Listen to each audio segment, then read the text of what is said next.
The brass keys felt ice cold against my palm as the funeral director handed them over. $3 million. That's what Aunt Elizabeth's estate was worth, and every single penny now belonged to me, an 18-year-old girl who'd been thrown away like garbage a decade ago. But here's the thing that'll make your blood boil. The same people who abandoned me when I was 8 years old had suddenly crawled out of the woodwork, calling themselves my guardians and demanding their cut of the money. They actually thought they could waltz back into my life and claim what wasn't theirs. They had no clue what they were walking into. I'm Penelope, and what happened next is going to show you exactly what people are capable of when money's on the table.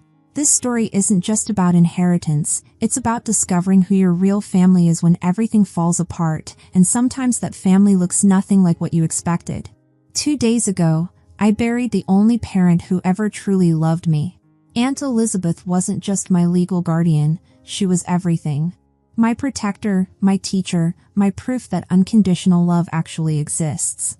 Now I'm sitting in this beautiful house she left me, surrounded by 10 years of memories with the woman who saved my life, and I can't stop thinking about how drastically everything changed because of one conversation I accidentally overheard. I was 8 years old, living in Alabama with my parents Christopher and Patricia, and my 2 older brothers Nathan and Logan. Those boys were 14 and 15, and honestly, they were my parents' entire world. Football practice, expensive gear, college prep, everything revolved around them. I wasn't exactly neglected, but I might as well have been invisible. I was fed, clothed, sent to school, but I lived in the background of their real family. That summer night in Alabama was brutally hot. The kind of heat that makes you feel like you're suffocating even with all the windows open. I couldn't sleep, so I crept downstairs for water, and that's when I heard my parents talking in the living room. Their voices were low, but not low enough. "We can't keep going like this, Christopher." Mom's voice was exhausted, defeated.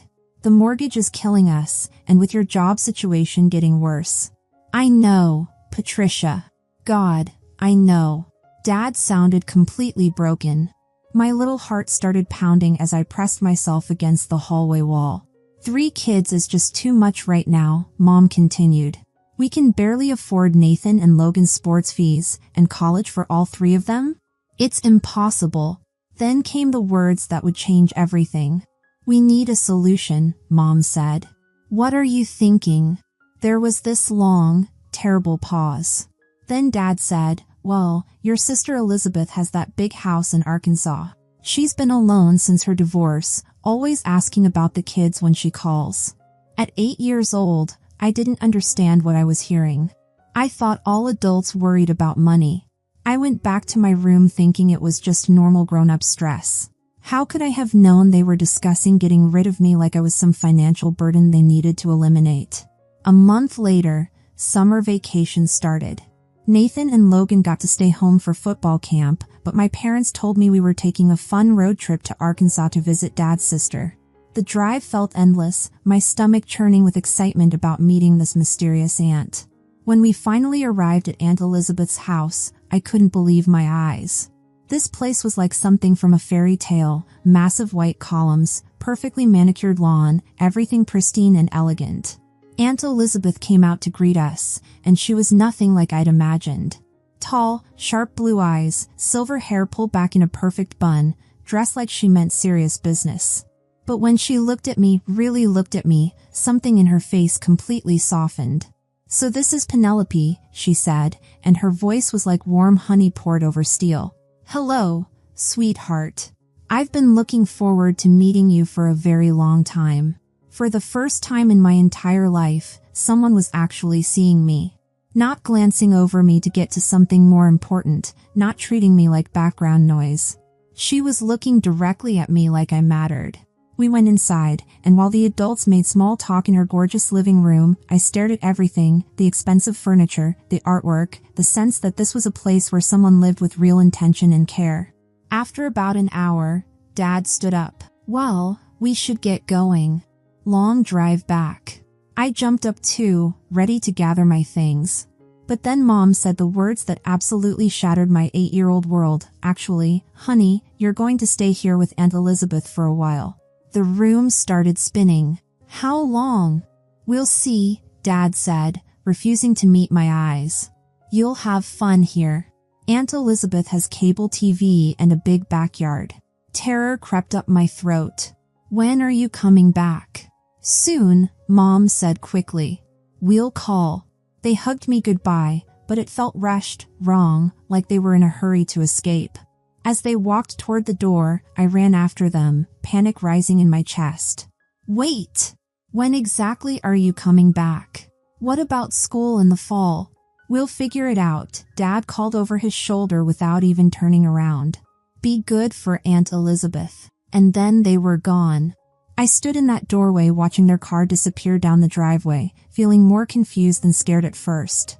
How could I have known I'd never see them again for 10 years? Aunt Elizabeth's hand settled gently on my shoulder. Come on, dear. Let me show you to your room. The bedroom she gave me was bigger than any space I'd ever had, a canopy bed, my own bathroom, huge windows overlooking a backyard with a pool and the most beautiful garden I'd ever seen. Under normal circumstances, I would have been thrilled. This is really nice, I told Aunt Elizabeth, trying to be polite despite my confusion. I'm glad you like it. We'll go shopping tomorrow for anything you need to make it feel more like home. That first week was actually magical. Aunt Elizabeth took time off work just to spend with me. We went shopping, saw movies, and she taught me how to use her fancy computer. But more than that, she asked me questions about school, my friends, what I liked to do. And then she actually listened to my answers and asked follow-up questions. It was completely foreign to me. But as days turned into weeks, homesickness hit hard. Even though my parents had never paid much attention to me, they were still supposed to be my family. I kept asking Aunt Elizabeth if they'd called. Not yet, sweetheart. I'm sure they will soon. But they didn't call. Not that week, not the next. A month passed, and school was supposed to start back in Alabama. My anxiety was building to a breaking point. Aunt Elizabeth, I said one morning at breakfast, I think I need to go home soon. School starts in 2 weeks. She set down her coffee cup and looked at me with those sharp blue eyes, but now they were full of sadness. Penelope, we need to have a talk. My stomach dropped. Are Mom and Dad coming to get me soon? She took a deep breath, and I knew whatever she was about to say would change everything forever. No, sweetheart. They're not coming back. Your parents have decided they can't take care of you anymore. They've officially given up their parental rights, and I've adopted you. I'm your legal guardian now. You're going to live with me permanently. The words hit me like a physical blow. I kept waiting for her to say she was joking, that there had been some terrible mistake, but she just sat there looking determined despite her obvious sadness. I started crying then, not angry tears, but the deep, soul-crushing kind where you can't catch your breath. Everything I thought I knew about my life was falling apart. Even though my parents had never paid much attention to me, they were still supposed to be my parents. They weren't supposed to just throw me away like I was worthless. What about Nathan and Logan? I managed to ask through my tears. Did they give them away too? No, they kept your brothers. That hurt worse than anything. They kept Nathan and Logan, but not me. I wasn't worth keeping. I cried for 3 straight days. Aunt Elizabeth was incredibly patient, bringing me food and tissues, just sitting with me when I needed someone there. She didn't try to tell me everything would be okay or that my parents had done the right thing. She just let me grieve. On the 4th day, I woke up with this strange sense of clarity. If I was going to live here now, I could either spend the rest of my life waiting for people who didn't want me, or I could try to build something new with the person who did want me. Aunt Elizabeth, I said that morning at breakfast, I don't want to think about them anymore. If they don't want me, then I don't want them either. And that's how my real life began. Aunt Elizabeth enrolled me in the local elementary school, and I absolutely loved it. Smaller classes, teachers who actually paid attention to each student. I made a best friend named Samantha who lived down the street. But the biggest difference was Aunt Elizabeth herself. When I came home from school, she wanted to hear about my day. She helped me with homework and actually explained things when I didn't understand. She came to every school play and parent-teacher conference. She bought me books because she noticed I loved reading, not because it was Christmas or my birthday. Her job fascinated me too. She was a financial director for a major company, and she'd explain what she did, teaching me about money management and why it was important to understand the value of things. We developed these beautiful routines, cooking dinner together, watching old movies on weekends. She told me stories about Dad when he was young, though she rarely mentioned him as an adult. The years flew by like pages in a book. I got excellent grades, played soccer, took piano lessons. When I turned 14, Aunt Elizabeth surprised me with a question that showed just how much she loved me. "Penelope, would you like to visit your parents and brothers? I could arrange it if you want." I thought about it for maybe 10 seconds. No. They never called, never wrote, never asked how I was doing. Why would I want to see them now? Sometimes people change. Maybe they regret their decision. If they regretted it, they would have tried to contact me by now. It's been 6 years, Aunt Elizabeth. 6 years and not even a birthday card. She nodded. I think you're right, but I wanted you to know the option was there. That was the last time we talked about them for years. When I turned 16, everything changed again. Aunt Elizabeth started feeling exhausted all the time, losing weight rapidly. At first, she thought it was work stress, but when she went to the doctor, they found cancer. I remember the day she came home from getting the test results. She sat me down in the same spot where she told me about my parents years earlier. "I have some bad news, Penelope. I have cancer, and it's pretty serious." My world tilted again. "Are you going to die?" "I don't know yet, but I'm going to fight it as hard as I can. I'm going to quit my job so I can focus on getting better." "What about money? What about the house?" "Don't worry about that. I've saved plenty of money over the years and I have good insurance. We'll be fine." The next 2 years were the hardest of my life. Aunt Elizabeth went through chemotherapy and radiation. Sometimes she felt okay and we could do normal things, but other times she was so sick she could barely get out of bed. I learned how to cook real meals, manage the household, drive her to medical appointments as soon as I got my license. I was basically taking care of the woman who had saved me, and honestly, I was grateful for the chance. The cancer went into remission when I was 17, and we both thought maybe we'd beaten it. We celebrated with a trip to New York City, something we'd always talked about doing together. But then it came back with a vengeance, right around my 18th birthday. My birthday that year was just the two of us at home. She was too weak to go anywhere, but she still made me a cake and gave me this beautiful necklace that had belonged to her mother. "I'm proud of the woman you've become, Penelope," she told me that day, her voice weak but her eyes still bright. "You're strong and smart and kind, and I know you're going to do great things with your life." 2 months later, I graduated from high school. Aunt Elizabeth was in the hospital and couldn't attend the ceremony, so Samantha's mom filmed everything. We set up a video call so she could watch me walk across the stage. She was crying, but she looked so proud and happy. A month after that, she was gone. I was holding her hand in the hospital when she just went to sleep and didn't wake up. She was only 53 years old. After Aunt Elizabeth died, I felt completely lost. 18 years old and suddenly alone in this big house with no idea what to do next. Thankfully, her best friend Stephanie helped me with the funeral arrangements. Stephanie had been Aunt Elizabeth's friend since college and knew exactly how important I was to her. Stephanie handled calling all of Aunt Elizabeth's friends and coworkers.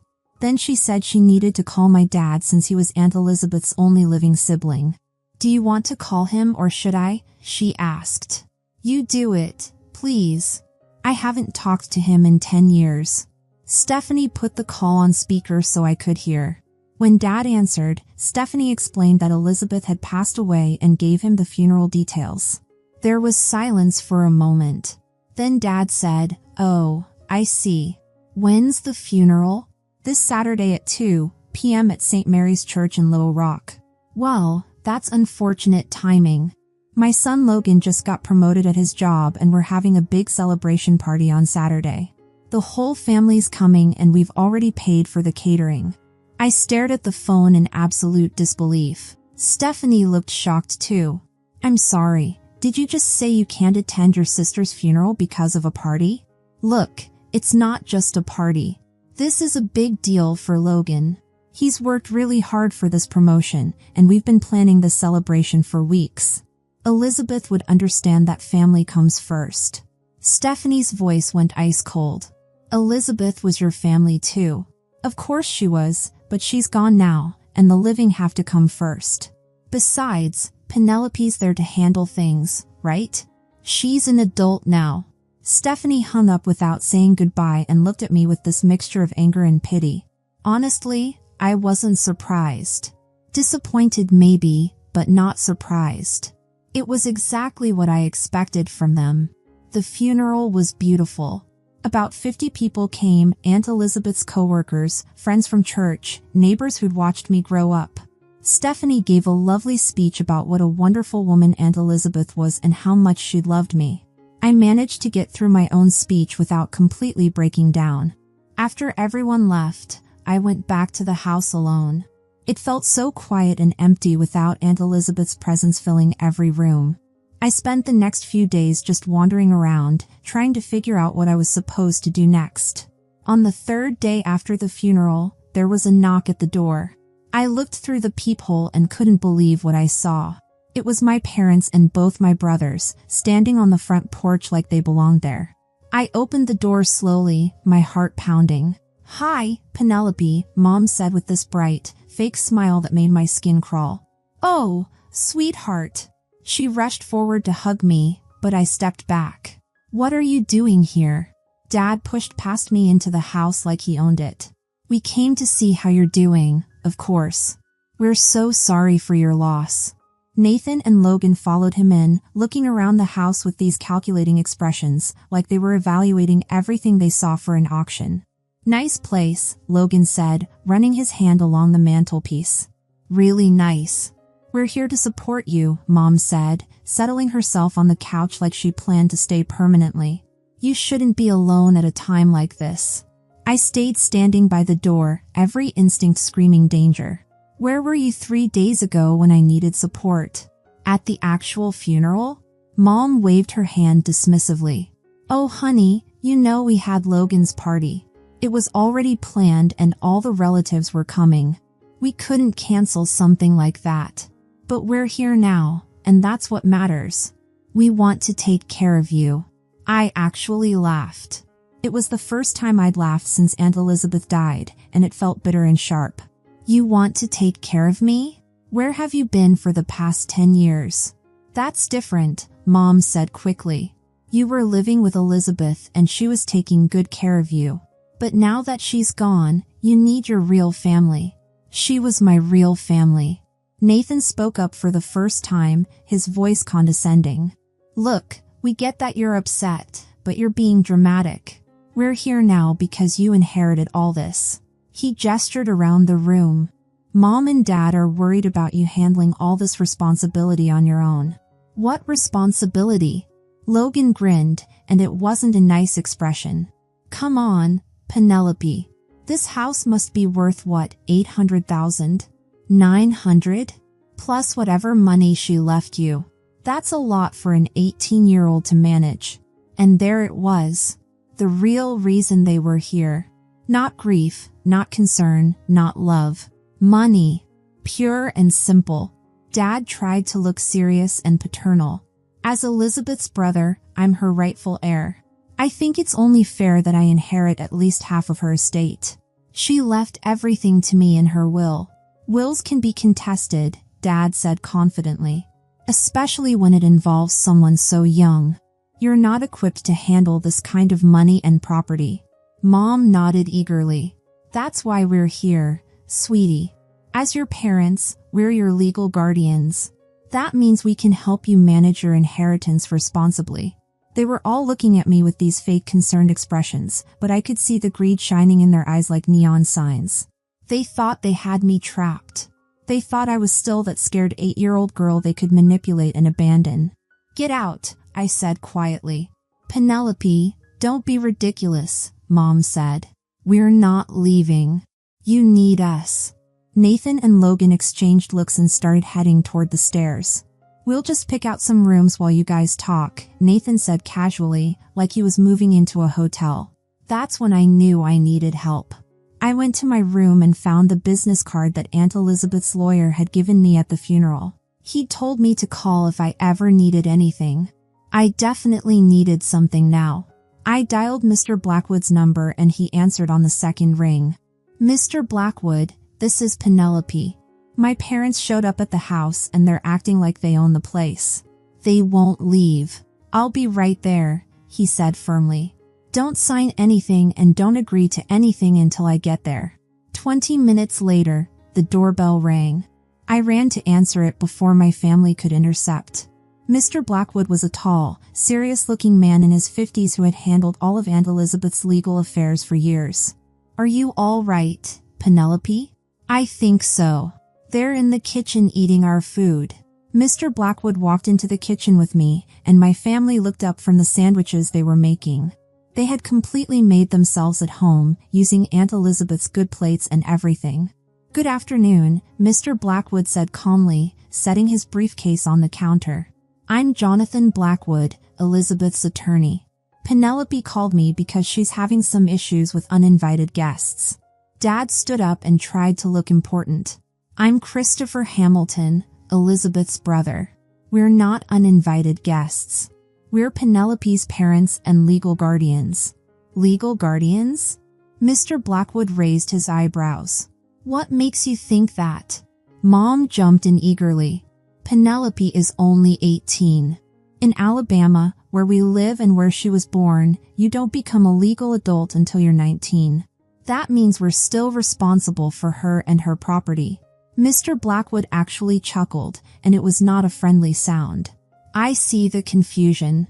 But Penelope doesn't live in Alabama anymore. She's been a legal resident of Arkansas for 10 years.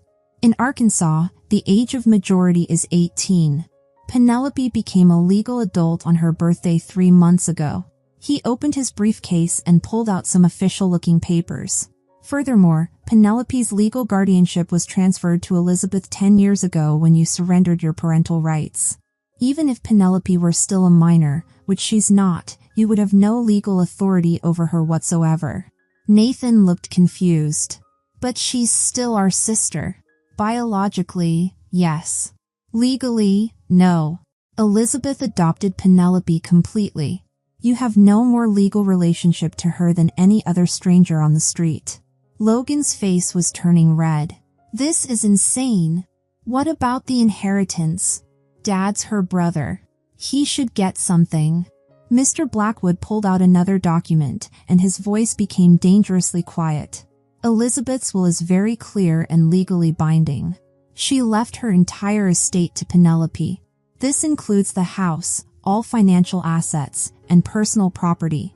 The total value is approximately $3 million. The silence was absolutely deafening. My parents and brothers just stared at him with their mouths hanging open. Dad's face turned purple. That's not fair.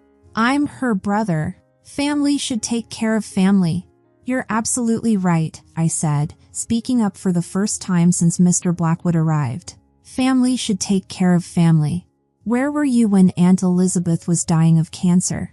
Where were you when I was 17 years old, taking care of her, driving her to chemotherapy, holding her hand in the hospital?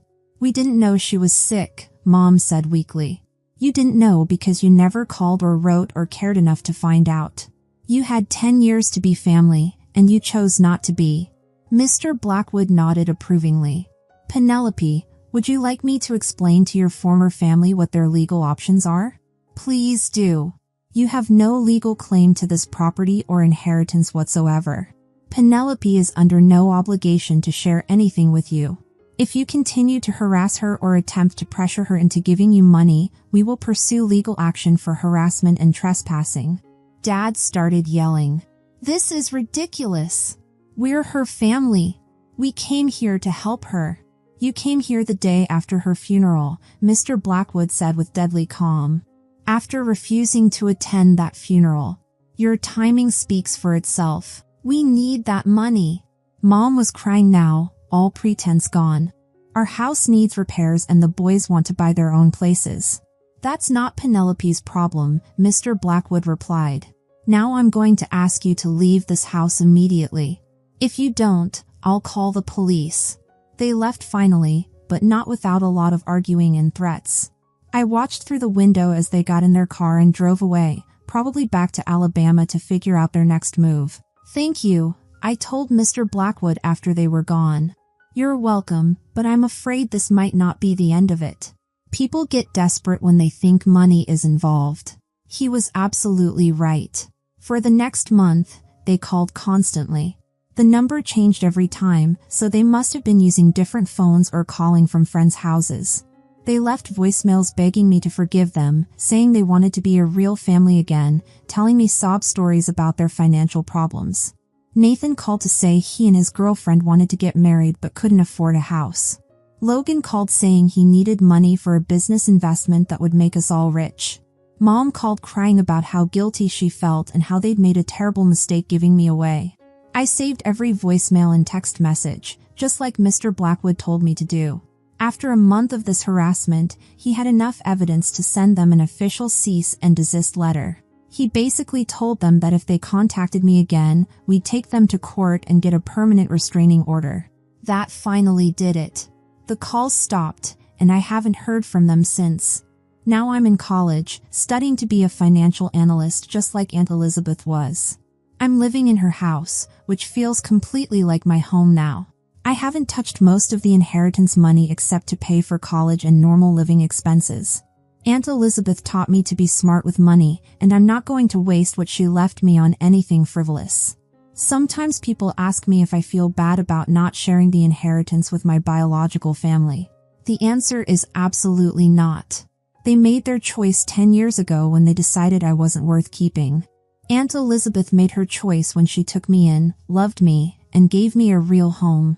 I think about Aunt Elizabeth every single day. She taught me that family isn't about blood relations or legal obligations. It's about the people who choose to love you and stick by you when things get hard. She was my real family, and I was hers. I'm doing well in college and building a good life for myself. I've made close friends, and I'm dating this wonderful guy named Jonathan who's studying engineering. I told him the whole story about my family situation, and he thinks I did exactly the right thing. That's enough validation for me. The truth is, some people will try to use you, manipulate you, and then act surprised when you don't let them. But real love, real family, that's something you recognize when you find it. Aunt Elizabeth saw value in me when my own parents couldn't.